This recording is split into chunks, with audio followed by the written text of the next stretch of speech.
Bonjour. Aujourd'hui, j'aimerais te parler de l'émotion anxiété. L'anxiété, c'est pénible à vivre. C'est désagréable, très désagréable. Ça fige dans le corps, ça vide d'énergie.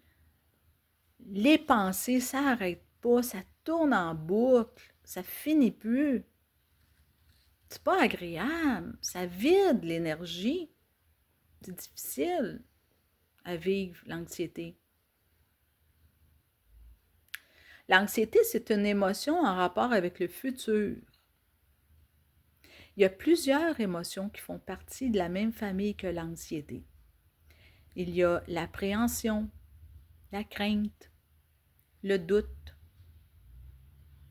la gêne, l'inquiétude, la phobie, le tourment, la terreur, la timidité. Elles font toutes partie de la famille de l'anxiété. Et aussi même le doute. Le doute fait partie de la famille de l'anxiété. Je vais toutes les mettre dans la description, je vais toutes les écrire dans la description. Tu pourras aller voir la liste des émotions qui font partie de la même famille que l'anxiété. Pour qu'il y ait anxiété, ça prend deux choses.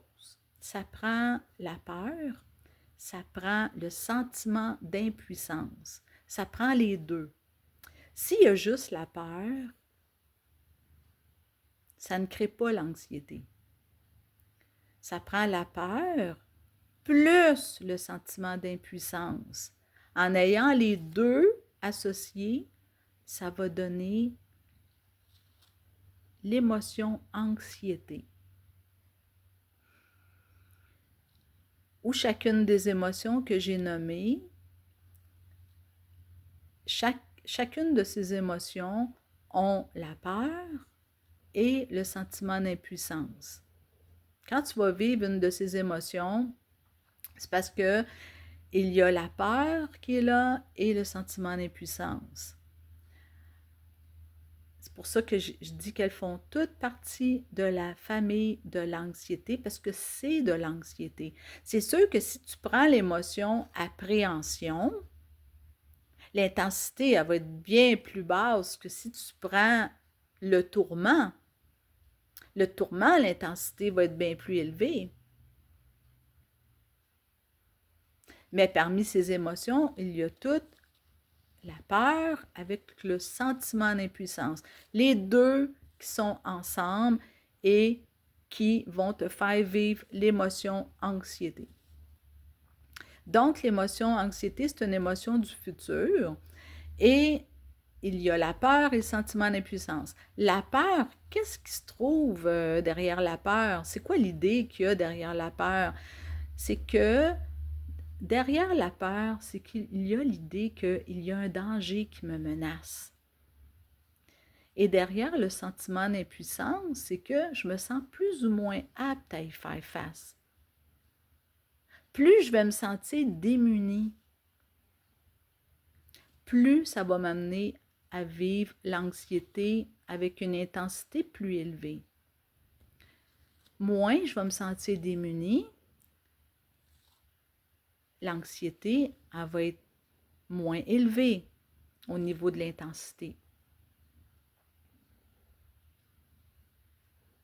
Je vais donner un exemple. Mettons, une personne est aux études et elle a un examen à passer. Et là, elle a peur de couler l'examen.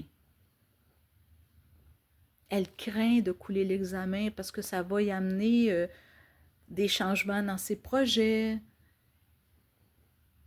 Et elle ne veut pas le remettre. Elle ne veut pas remettre l'examen plus tard. Elle veut absolument le réussir.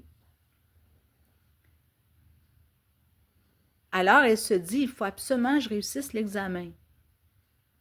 Donc, elle vit la peur de couler l'examen parce qu'il y a un danger qui la menace. Le danger, c'est de couler l'examen.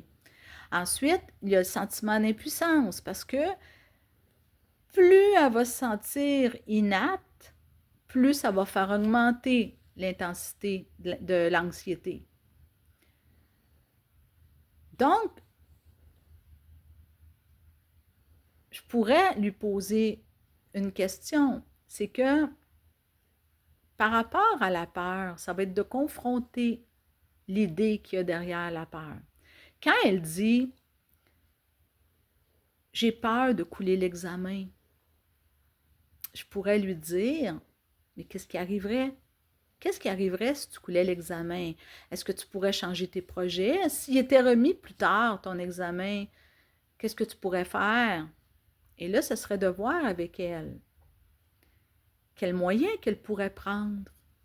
Si ça avait à arriver, on va dire,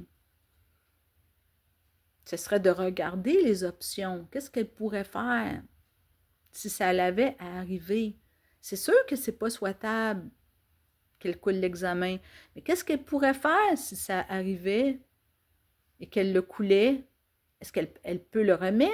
Est-ce qu'elle peut changer ses projets d'une autre façon? Parce qu'elle, elle craint de changer ses projets. Ça va amener à changer ses projets. Elle ne veut pas qu'ils soient remis. Alors, de quel moyen elle pourrait prendre si ça l'avait à arriver, même si on ne souhaite pas que ça arrive?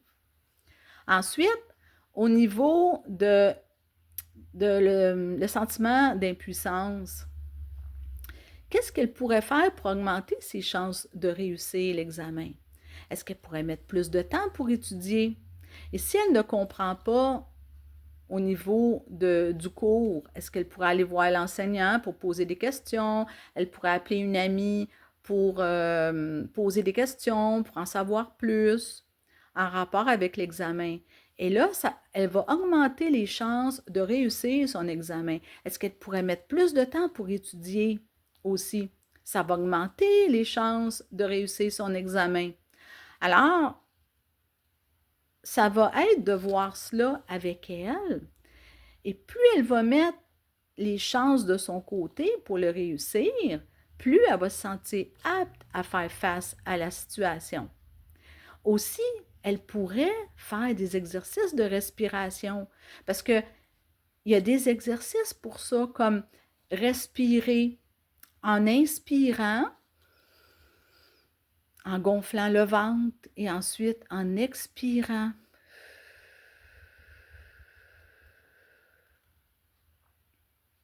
L'expiration doit être plus longue que l'inspiration.